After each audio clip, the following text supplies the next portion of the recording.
uniquement que ta volonté. Nous ne voulons pas suivre nos penchants. Nous ne voulons pas suivre nos cœurs. Mais voulons, oh Dieu, faire ta volonté, rien que ta volonté. C'est pourquoi nous nous soumettons entre tes mains. Imprime en nous ta volonté. Pendant que nous sommes rassemblés en ton nom, Seigneur, pour t'écouter, pour t'entendre, nous instruire. Viens et forge-nous. Viens et oriente-nous vers toi. Viens et fais en sorte que notre cœur, notre âme, notre esprit, oh Dieu, marche selon ta volonté. Ce matin, Père, je me soumets entièrement entre tes mains, corps, âme et esprit. Utilise-moi et parle. Utilise-moi et instruis ton peuple. Utilise-moi, Seigneur, et révèle à ton peuple ta volonté. Celle que tu veux que nous puissions obéir. Merci pour ta fidélité. Fais en sorte que chaque cœur réparti ici, encouragé, exhorté, édifié, rétabli dans sa position, Seigneur, retrouvant ce que tu lui as donné, oh Dieu, comme dessein. Merci pour ta fidélité. Prends contrôle de tout et parle. Et que la chair fasse silence. Parle et que l'homme se taise. Parle et que ta volonté seule s'accomplisse. Merci pour ta fidélité. Au nom de Jésus que j'ai prié. Quelqu'un me dit Amen. Est-ce qu'on peut ensemble donner des mains à la gloire de Jésus-Christ pour la fête de Pâques que nous sommes en train de célébrer? Je voudrais vous réitérer encore une fois mes vœux les meilleurs pour cette fête de Pâques. Et vous souhaiter encore une fois bonne fête de Pâques à tous et à toutes. Il y a peu de personnes seulement qui ont dit Amen. Quelqu'un peut-il lever ses mains avec moi et dire avec moi, j'aime la Pâques? Bon, je ne voudrais pas que ce soit juste une répétition, que ce soit une véritable confession, un témoignage vrai. Si tu n'aimes pas la Pâques, tu n'as pas oublié de dire j'aime la Pâques. Si tu dis j'aime la Pâques, c'est que vraiment tu aimes quoi? La Pâques. Donc quelqu'un qui aime la Pâques, véritablement, lève ses mains et dit avec moi, j'aime la Pâques. Avec conviction encore une fois. Maintenant, répète avec moi, c'est un essentiel très vital pour ma foi. Dis avec moi, j'aime la Pâques. C'est un essentiel très vital pour ma foi. Amen. Chers frères et sœurs, c'est ce que nous sommes en train de voir. Et on pourrait s'imaginer quelle serait notre foi sans la Pâques. Et si nous lisons 1 Corinthiens 15, le verset 14. 1 Corinthiens 15, le verset 14. Il est écrit dans 1 Corinthiens 15, le verset 14. Et si Christ n'est pas ressuscité, notre prédication est vaine. Et votre foi aussi est vaine. 1 Corinthiens 15, le verset 14. Et si Christ n'a pas été ressuscité, notre prédication est donc vaine aussi. Et votre foi aussi est vaine. Si on va au verset 17, il ajoute, et si Christ n'a pas été ressuscité, votre foi est vaine et vous êtes encore dans vos péchés. Ces versets sont très révélateurs. Ces versets nous montrent combien de fois est-ce que la résurrection de Jésus est essentielle pour nous en tant que croyants. Dis Amen avec moi. Sans la résurrection, notre message perdrait tout son sens. Car le véritable évangile que nous prêchons porte sur la mort, l'ensevelissement et la résurrection de Christ. L'évangile que nous prêchons ne porte pas sur un pasteur, ne porte pas sur une église, ne porte pas sur une œuvre de miracle quelconque, ne porte pas sur une guérison quelconque. Ces choses-là accompagnent notre foi. Mais notre évangile porte sur la mort, l'ensevelissement et la résurrection de Christ. C'est pourquoi dimanche passé, nous avons lu 1 Corinthiens chapitre 15, à commencer du verset 3. 1 Corinthiens chapitre 15, à commencer du verset 3, où l'apôtre Paul dit ceci: car je vous ai communiqué avant toute chose ce que j'ai aussi reçu, que Christ est mort pour nos péchés, selon les Écritures, et qu'il a été enseveli, et qu'il a été ressuscité, selon les Écritures, et qu'il a été vu de Céphas, puis de 12. Ensuite, il a été vu de plus de 500 frères à la fois, dont la plupart sont demeurés en vie jusqu'à présent, mais quelques-uns aussi se sont endormis. Ensuite, il a été vu de Jacques, puis de tous les apôtres. Et après tout, comme d'un avorton, il a été vu aussi de moi. Paul, dans ses écrits, nous montre combien de fois est-ce que notre évangile tourne autour de Christ, tourne autour de sa mort, de son ensevelissement et de sa résurrection selon les Écritures. Dimanche passé, je l'ai dit et je vais le répéter ce matin, la Pâque est la preuve tangible de notre passage de la mort à la vie. La Pâque est la preuve tangible, réelle, que nous sommes passés de la mort à la vie. Tout à l'heure, comme au premier culte ce matin, vous avez chanté le chœur qui dit « Il m'a fait passer de la mort à la vie. » Voilà pourquoi je le loue. Je prie que quelqu'un sache que la mort du Seigneur nous fait passer effectivement de la mort à la vie. C'est le moyen de transport le plus sécurisé, le plus sûr, le plus efficace pour nous faire passer de l'esclavage, du royaume des ténèbres, à la liberté, dans la lumière qui se trouve dans son royaume. Je n'ai pas entendu le amen de quelqu'un.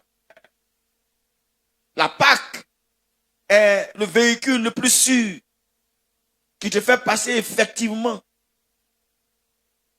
de l'esclavage, des ténèbres, et qui peut te transporter donc jusqu'à ce que tu arrives dans le royaume de Dieu notre Père. Que Dieu nous aide à comprendre la valeur de la Pâque et à célébrer la Pâque à sa juste valeur. Quelqu'un peut-il se tenir debout avec moi encore une fois et déclarer avec moi: j'aime la Pâque. Encore une fois, j'aime la Pâque.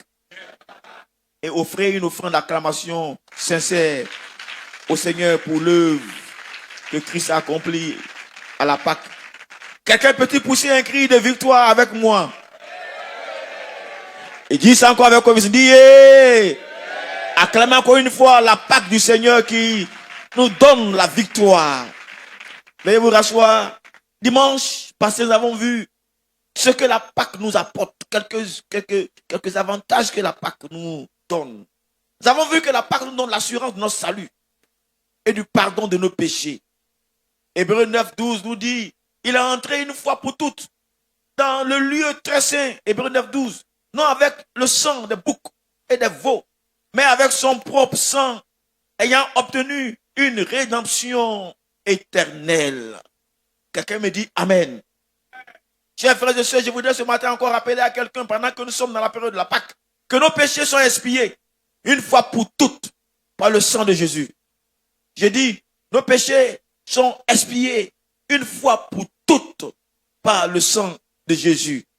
Le sang de Jésus est assez puissant pour effacer, pour enlever toute forme de péché dans lequel nous nous trouvions.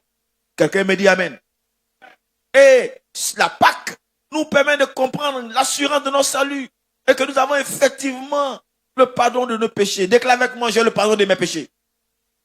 Par la Pâque, j'ai le pardon de mes péchés. Par la Pâque, je suis sauvé. Dis Amen. Surtout même que le sacrifice de Christ remplace les efforts personnels l'obéissance au rite pour obtenir la justice devant Dieu. Le sang de Christ remplace nos efforts personnels. Si on fait effort, comment on n'arriverait pas? Mais le sang de Christ est assez puissant pour nous faire passer de la mort à la vie, pour nous donner l'assurance de notre salut, pour nous faire obtenir la justice devant Dieu. Nous sommes justes devant Dieu à cause du sang de Jésus-Christ. Je vais entendre le amen de quelqu'un. Quand Dieu regarde au sang de Jésus, nous sommes justes à ses yeux. Oh, je vais entendre le amen très bien de quelqu'un. Vous savez, le chrétien que nous sommes, nous ne comprenons pas souvent la valeur du sang de Jésus-Christ. Mais ce sang fait en sorte que quand Dieu te voit, c'est pas toi il voit. S'il regarde le sang de Jésus-Christ, il voit un homme qui est justifié. Il voit un homme qui a droit à la justice. Il voit un homme qui a droit au salut. Il voit un homme dont les péchés peuvent être pardonnés, effacés. Et cela est effacé effectivement à cause du sang de Jésus-Christ. Voilà la première chose que nous gagnons par la Pâque. La Pâque nous apporte donc l'assurance de notre salut et le pardon de nos péchés. La deuxième chose que nous gagnons avec la Pâque, c'est que la Pâque nous donne la victoire sur la mort. Et le péché qui, normalement, amène la mort. 2 Colossiens du moins 2,15 nous dit, il a dépouillé la domination. 2 Colossiens chapitre 2 du moins, verset 15. Colossiens chapitre 2, verset 15. Ce n'est pas 2 Colossiens, c'est Colossiens chapitre 2, verset 15. Il n'y a pas 2 Colossiens, il y a un seul Colossiens chapitre 2, verset 15. Il a dépouillé la domination et les autorités et les a livrées publiquement en spectacle, en triomphant d'elles par la croix. Mais j'aime ce que dit Apocalypse chapitre 1, le verset 18. Apocalypse chapitre 1, verset 18 dit, je suis le premier et le dernier et le vivant. J'étais mort et voici je suis vivant au siècle des siècles. Je tiens les clés de la mort et du séjour des morts. Quelqu'un me dit amen. La Pâque publique donc la victoire sur le diable, la victoire sur le péché et la victoire sur l'enfer. Par la Pâque, tu échappes à l'enfer. Par la Pâque, tu n'iras pas en enfer. Dis-moi bien amen. Par la Pâque, tu as la victoire sur le diable. Et le diable et tout ce qui l'accompagne, leur réserve finale, c'est l'enfer. Mais toi, tu n'es pas fait pour l'enfer. Dis avec moi, au nom de Jésus-Christ. Dis ça avec conviction, au nom de Jésus-Christ, je passe du monde de l'enfer dans la félicité du Seigneur Jésus-Christ. Qui croit qu'il est assis dans les lieux célestes? Tu es assis sur des bancs ici, mais la vérité, tu appartiens à un royaume céleste. Tu es assis dans les lieux célestes avec celui qui a vaincu la mort et qui tient les clés de la mort et qui tient les clés du séjour des morts. La chose qui peut confisquer ceux qui sont morts là, les garder auprès de lui là. Lui tient les clés. Et donc il peut y libérer quand il veut, comme il veut. Il a fait pour toi, pour que tu sois plus libre que jamais auparavant. Déclare avec moi, je suis libre au nom de Jésus-Christ. C'est ce que la Pâque nous donne en deuxième chose. C'est pourquoi, quand vous lisez 1 Corinthiens maintenant 15, à partir du verset 55, 1 Corinthiens 15, il est écrit, ô mort, mais où est ta victoire? Ô mort, où est ton aiguillon? Mais grâce soit rendue à Dieu, qui nous donne la victoire par notre Seigneur Jésus-Christ. Chers frères et sœurs, la résurrection de Jésus-Christ garantit pour nous en tant que croyants notre propre résurrection future. Dis bien amen. Mais ce n'est pas seulement ce qui est futur, il y a ce qui est présent. C'est pourquoi la troisième chose que nous gagnons par la Pâque, c'est la nouvelle naissance et la puissance de vie. Romains chapitre 8, le verset 11 dit ceci.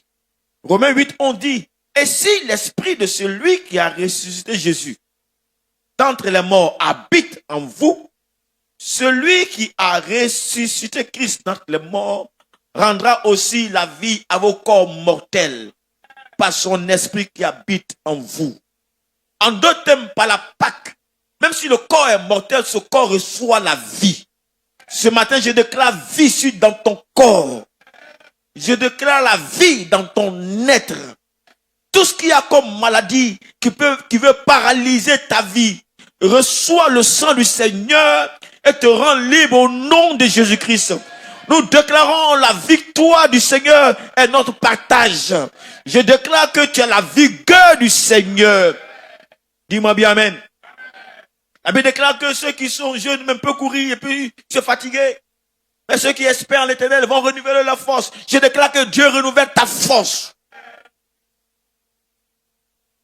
Dieu te donne la vigueur pour le suivre, pour le servir. Dieu te donne la vigueur pour être auprès de lui dans cette œuvre. Que le Seigneur renouvelle ta force. Par la Pâque, on réinitialise ta vie.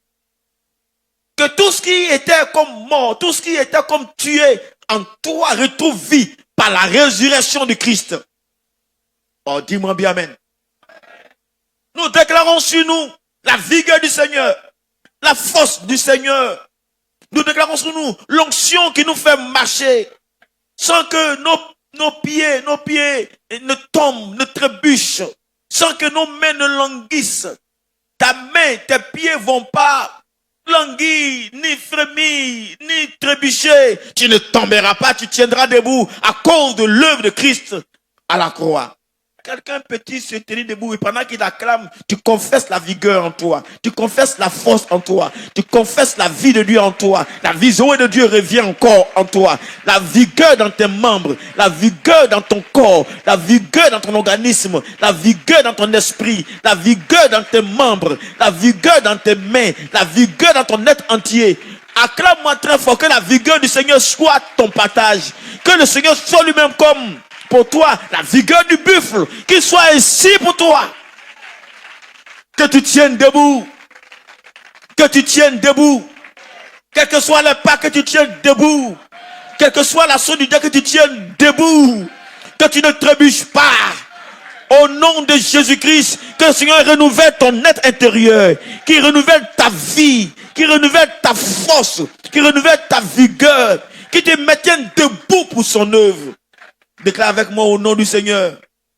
Je confesse et je déclare la vie Zoé de Dieu dans mon être au nom de Jésus. Au nom de Jésus. Je veux que tu parles à celui qui est à côté de toi. Dis-lui, reçois la vie Zoé de Dieu. Dis-lui ça. Maintenant, si tu veux prophétiser, prophétise la vie sur lui. Tu veux prophétiser, prophétise. Parle avec lui. Prophétise la vie sur lui si tu veux. Vas-y, prophétise la vie si tu veux prophétiser la vie sur lui. Vas-y. Faut pas être pauvre en parole. Parle lui. Sois prophète. Que les mots sortent. Prophétise dans son être.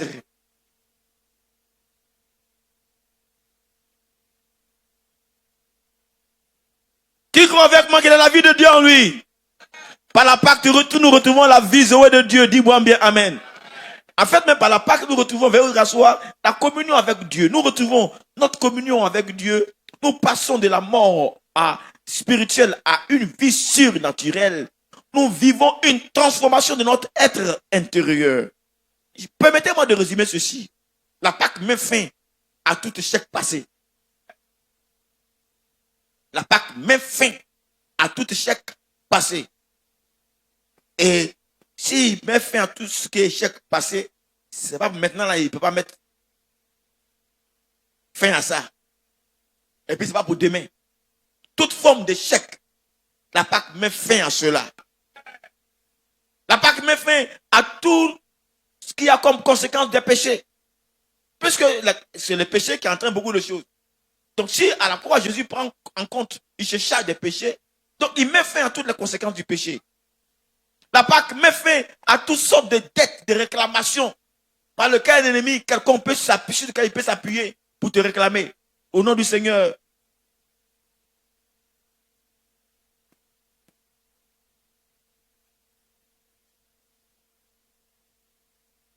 La Pâque met fin à toutes ces choses-là.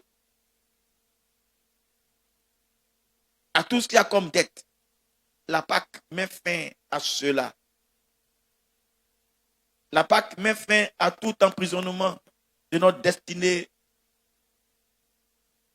On ne peut plus mettre ta destinée en prison. En fait, la mort ne peut pas avoir l'emprise sur toi.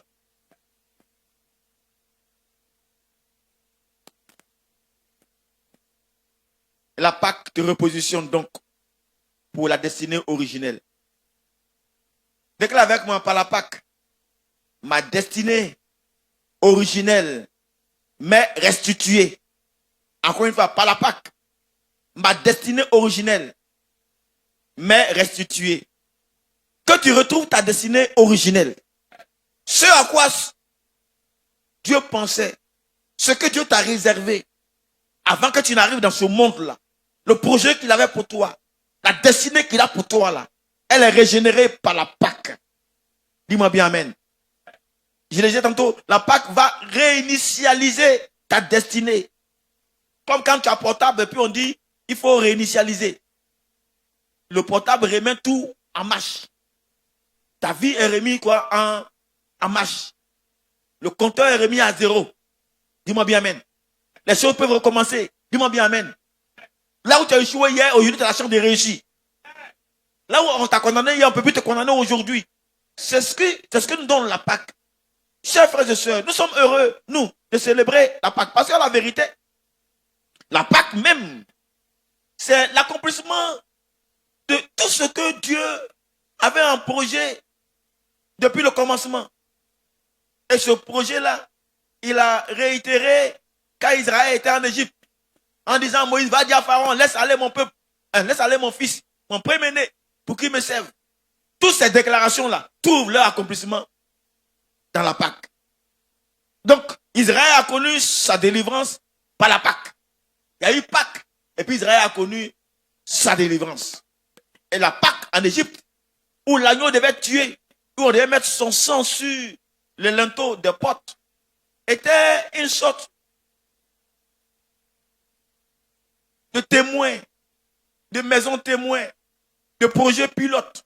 En fait, façon que je vais sauver là. Regardez comment est-ce que je sauve Égypte. Je sauve Israël de l'Égypte. C'est comme ça que je vais sauver l'homme. Dis amen avec moi. Donc c'est un projet pilote. Quand tu regardes l'Égypte, comment ça s'est passé, tu comprends ce que Dieu veut faire. C'était l'homme de la véritable Pâque, Christ, qui devait être immolé pour que l'homme retrouve sa destinée prophétique. Je comprends quand Jésus disait dans Jean 3, à partir du verset 14 au verset 15, et comme Moïse éleva le serpent dans le désert, il faut de même que le Fils de l'homme soit élevé, afin que quiconque croit en lui ait la vie éternelle. Y a-t-il quelqu'un qui croit en Jésus? Y a-t-il quelqu'un qui croit en l'œuvre de Jésus-Christ sur la croix?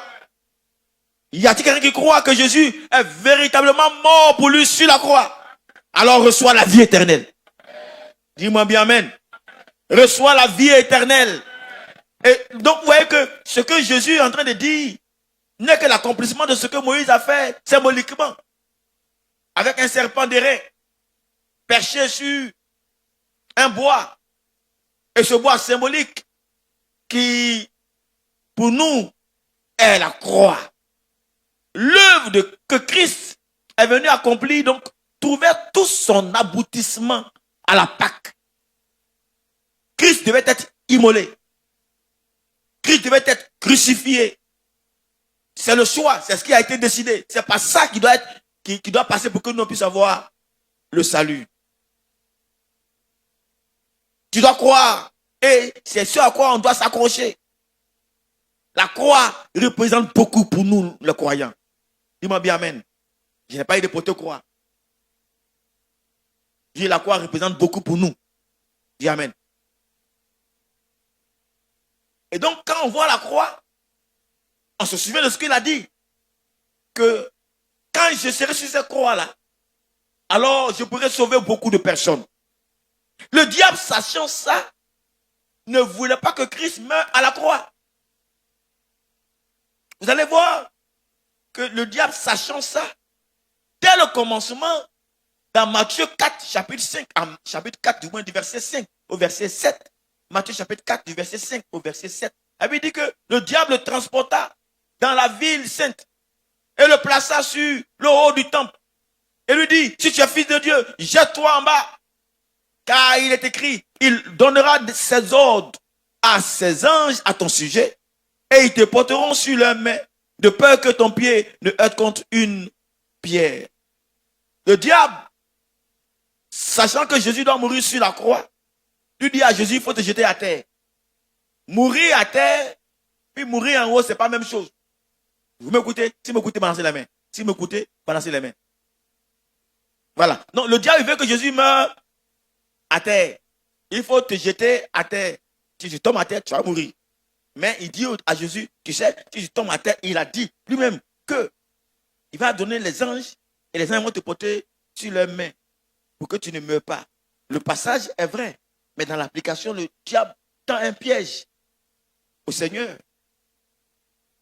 Quelquefois, nous les chrétiens, on a l'impression que on doit démontrer notre foi à quelqu'un. Dis à quelqu'un, je n'ai rien à te prouver, dis-lui ça. Plus fort que ça, pardon. Ah, si tu es chrétien, pourquoi tu es comme ça? Si tu es chrétien, je n'ai rien à te prouver. Et tu n'as rien à prouver au diable. Dis amen avec moi. Je répète, tu n'as quoi? Rien à prouver au diable.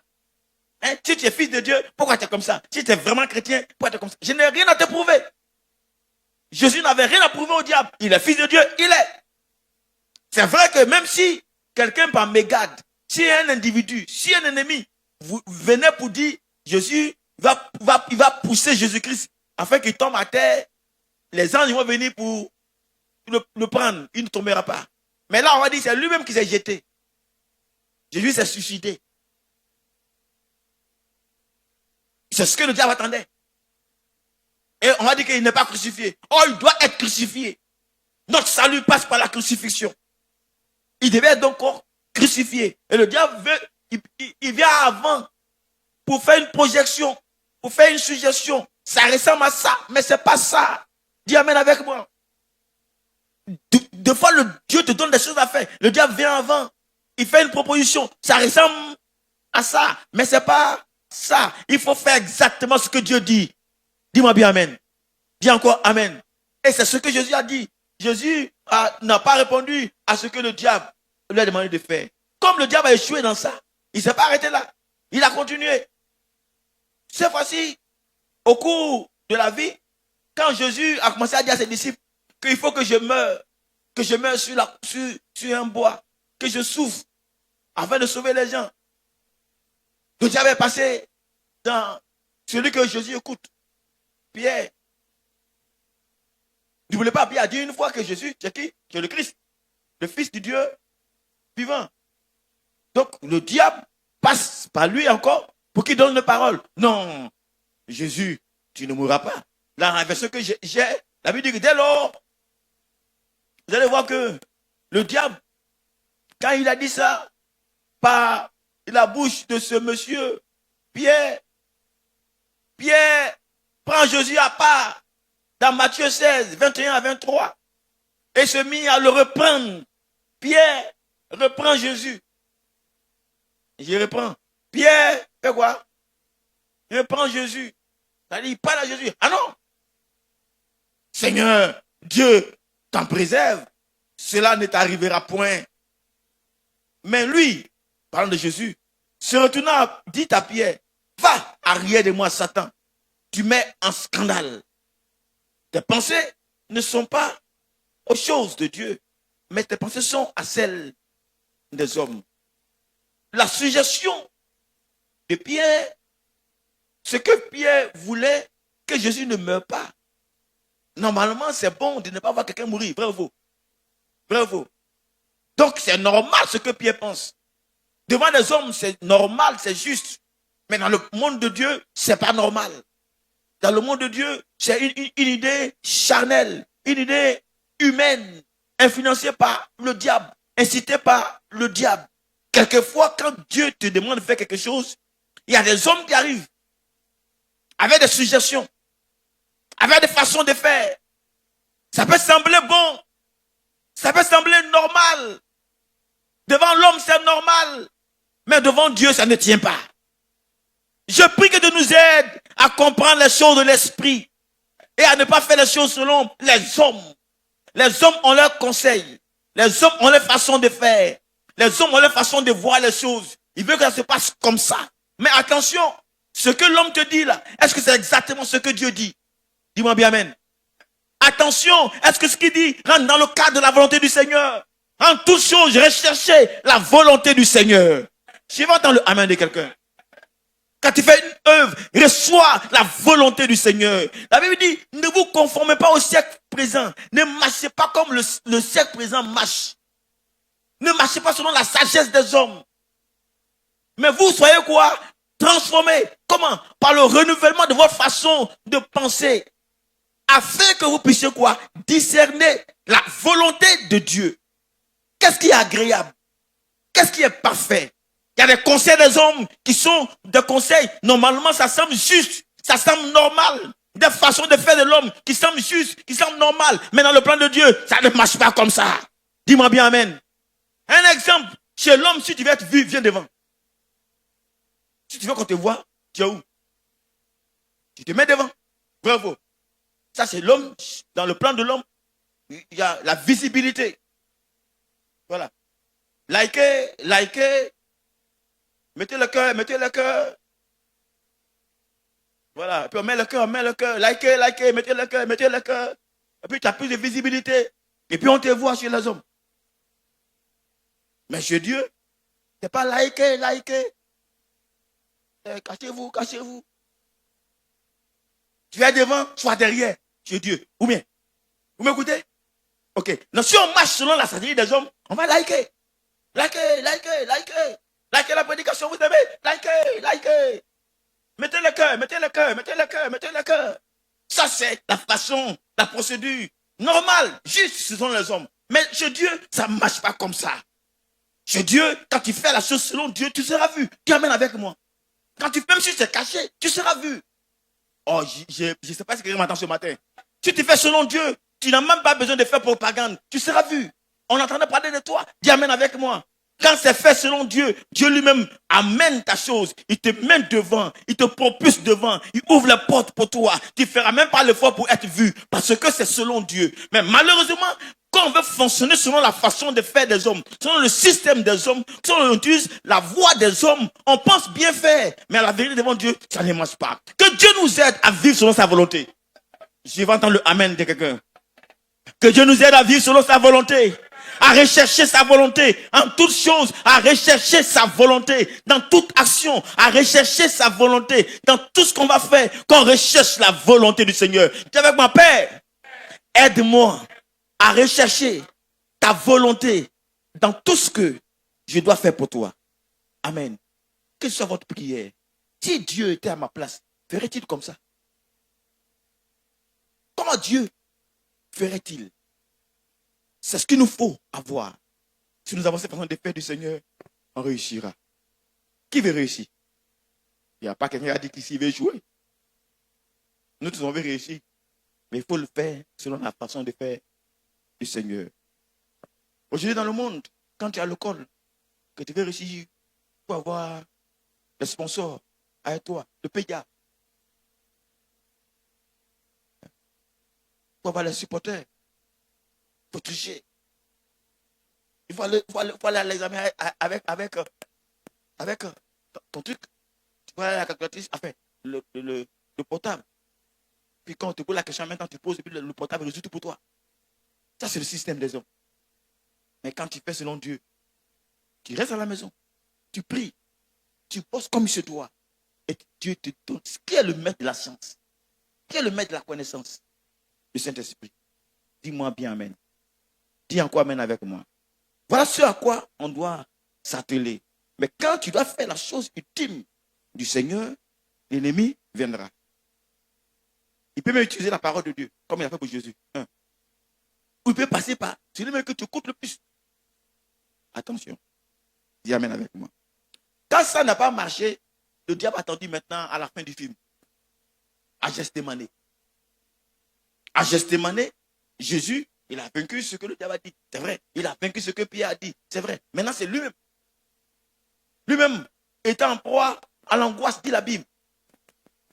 Quand vous lisez avec moi dans le livre de Matthieu chapitre 26, c'est la bataille décisive à Gethsémane. Matthieu 26, à partir du verset 37 au verset 46, je vais lire ça assez rapidement. Et ayant pris Pierre et les deux fils de Zébédée, il commença à être attristé. Jésus commença à être attristé. Et fort angoissé dans ma version. Matthieu 26, verset 37. Alors il a dit, Mon âme est saisie de tristesse jusqu'à la mort. Demeurez ici et veillez avec moi. Et s'en allant un peu plus avant, il tomba sur sa face, priant et disant, mon père, s'il est possible que cette coupe passe loin de moi. Toutefois, non pas comme moi je veux, mais comme toi tu veux. Dis-moi bien amen. Donc, voilà, la première fois, je suis parti avec Pierre et les deux filles de Zébédée, Jacques et Jean. Et puis, la Bible dit qu'il a commencé à être attristé. Et puis, il était fort angoissé. Alors, il a dit, venez veiller avec moi. Veillez de prière pour chasser l'angoisse. C'était compliqué. Et pendant qu'il priait, il allait dire, mon père, vraiment, si il est possible que cette coupe-là passe loin de moi, toutefois, non pas comme je le veux, mais comme toi, tu veux. Et quand il est revenu, il a trouvé les gens qui devaient l'accompagner à prier là, et il dormait. Il y a des gens qui ne peuvent jamais t'accompagner. Tu ne m'as pas dit amen. Soutiens-moi en prière, il dort. Et il dit à Pierre, mais ainsi, vous n'avez pas pu veiller une heure avec moi. Veillez et priez afin que vous n'entrez pas dans la tentation. L'esprit est prompt, mais la chair est faible. Il s'en alla une seconde fois, priant, disant. Maintenant, écoutez, c'est deuxième prière. Disant, mon père, s'il n'est pas possible que ceci passe loin de moi, sans que je ne le boive, que ta volonté soit faite.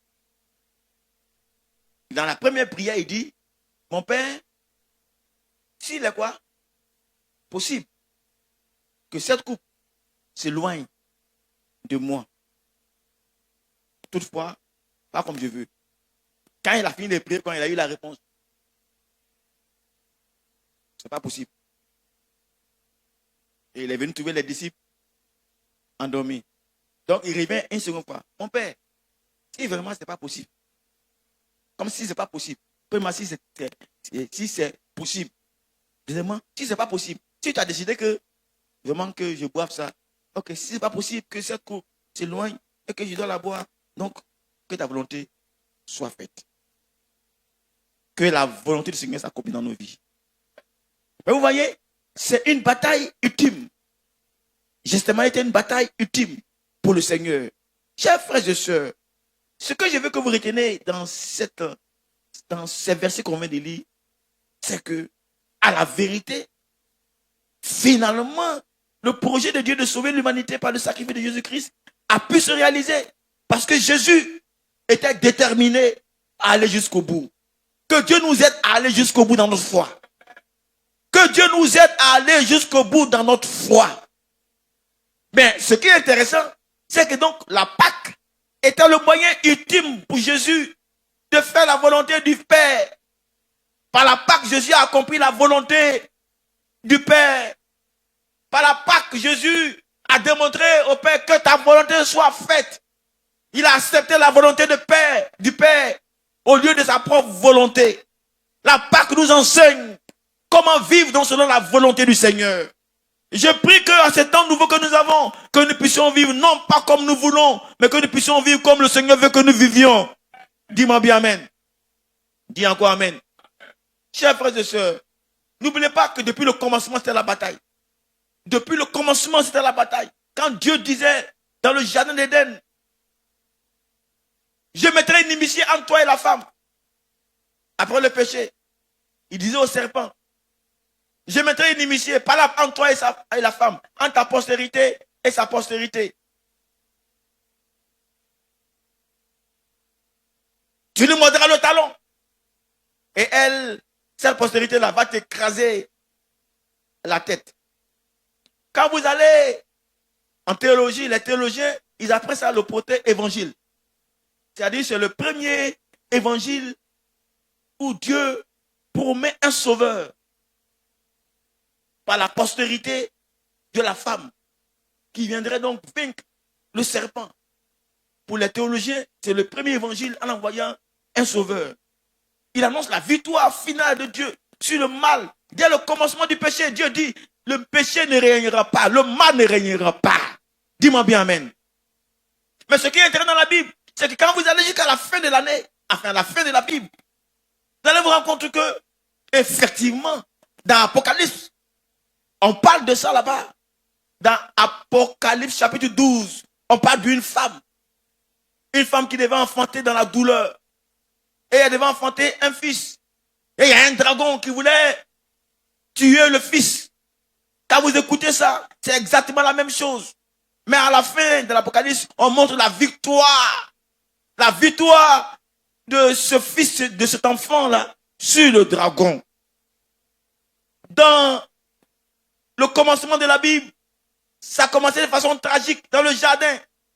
Mais à la fin, dans l'Apocalypse, ça finit par le triomphe de Jésus-Christ. Dans le jardin, c'était la tristesse. Dans le jardin, c'était l'angoisse. Comment vaincre ça? Mais quand vous arrivez à l'Apocalypse, c'est la victoire. Je déclare victoire pour toi au nom de Jésus-Christ. Quelle que soit l'angoisse par laquelle tu passes, la victoire t'est réservée au nom de Jésus-Christ. De la même manière que le projet de Dieu dès le commencement a pu avoir un accomplissement à la fin de l'Apocalypse, que ce soit ainsi pour ta vie. Que dans ta vie, il y ait la victoire. Que la victoire t'accompagne. Même si le diable, même d'après la Bible, marche, gâte ton talon, comme ça a été le cas pour Jésus, par la souffrance, que toi à la fin tu puisses avoir la victoire. D'ailleurs, la victoire du Seigneur est ta victoire. Acclame avec moi la victoire que tu as, s'il te plaît. Bref, ce que je vais vous dire ce matin, c'est que tout ce qu'on a vu là, tout ce salut qu'on a vu là, c'est pas juste cadeau. Jésus mourir là, c'est pas cadeau. Dis avec moi, Jésus mourir, c'est pas cadeau. Dis avec moi, Jésus mourir là, c'est pas cadeau. Dis avec moi. Vous savez, on a dit dans le livre d'Exode que laisse aller mon premier-né pour qu'il me quoi? Me serve. Quand on vient dans la Pâque, après la Pâque, c'est pas je vous sauver de la Pâque. Pour que vous dites, gloire à Dieu, le serpent est mort. Gloire à Dieu, la tête du serpent a été écrasée. Oh non, c'est pas juste pour ça.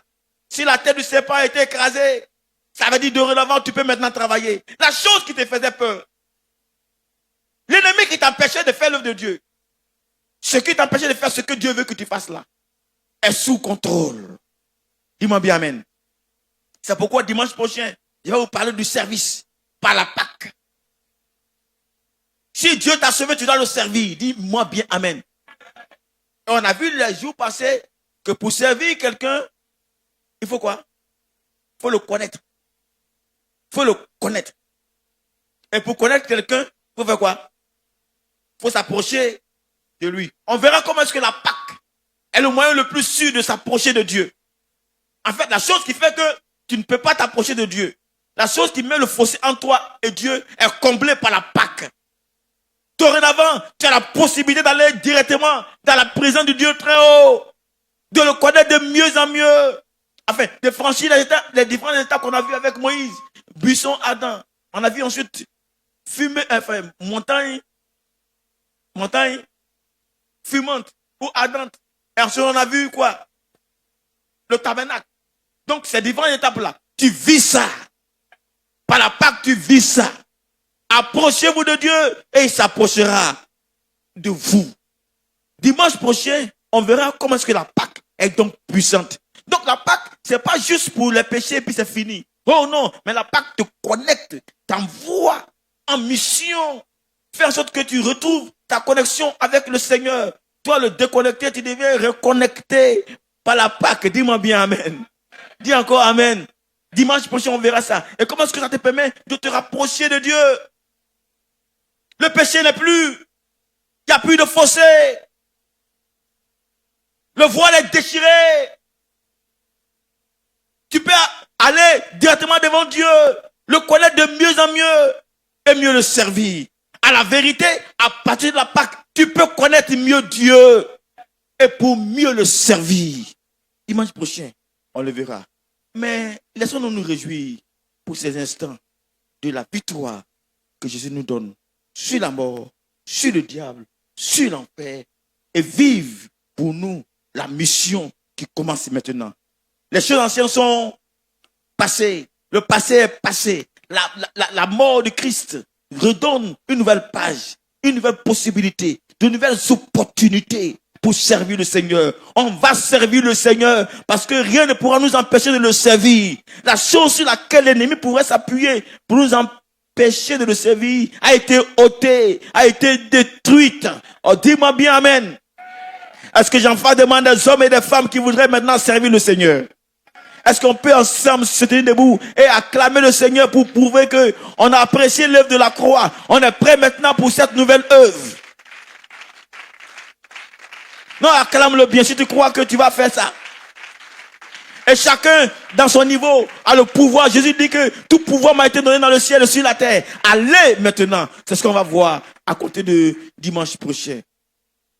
Je vous demande 3 choses. Et c'est pourquoi on va prier ce matin. 3 choses. Pour qu'on puisse être efficace. Je vous demande 3 choses. La première des choses, ne ratez pas les enseignements de dimanche matin et dimanche matin. Amen. Ne ratez pas ça. Ça va nous permettre de connaître mieux le Seigneur. La deuxième chose, c'est le petit groupe dans lequel nous sommes mis. Ne ratons pas la participation dans le petit groupe dans lequel nous sommes mis. Là-bas, on apprendra d'autres choses encore une fois. Et puis ne ratons pas nos cultes du dimanche. Voilà les 3 choses que je vous demande de mettre en application pour que la Pâque nous soit profitable. Pour qu'on puisse connaître davantage Christ et qu'on puisse le servir comme il le veut. Et que notre vie soit une vie qui soit agréable. Voilà les choses pour lesquelles je veux que tu pries pour quelqu'un maintenant. Tu vas prier pour prendre la main de quelqu'un. Tu vas prier pour lui. Que cette personne-là ne manque pas de s'approcher du Seigneur. Que la Pâque lui soit véritablement profitable. Qu'il ne manque pas tout ce qu'on a comme rassemblement. Qu'il ne manque pas tout ce qu'il y a comme études que nous avons. Qu'il ne manque pas, qu'il ne rate pas tout ce que nous avons comme formation. Mais qu'il participe activement à ça. Pour mieux connaître le Seigneur. Pour s'approcher de lui. Et découvrir les choses qui sont en lui.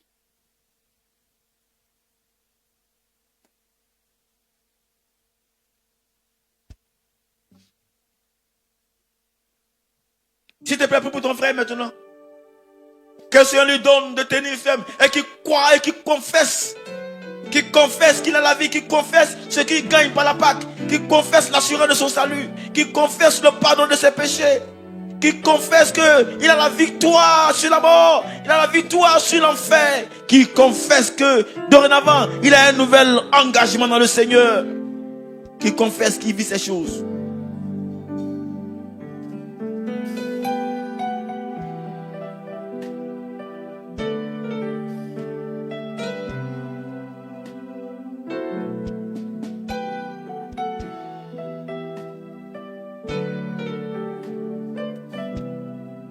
Nous sommes exaucés au nom de Jésus-Christ. Quelqu'un peut-il acclamer le Seigneur avec moi et que ta prière montre ton engagement nouveau pour le Seigneur. Je te veux plus engagé maintenant pour le Seigneur que jamais auparavant. À cause de ce que Jésus a fait, tu es maintenant armé, tu es maintenant préparé, tu es maintenant équipé pour faire l'œuvre du Seigneur comme il se doit.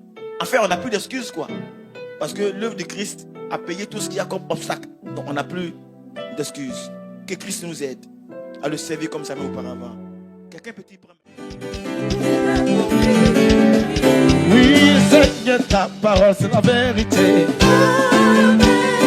Ta parole est vérité.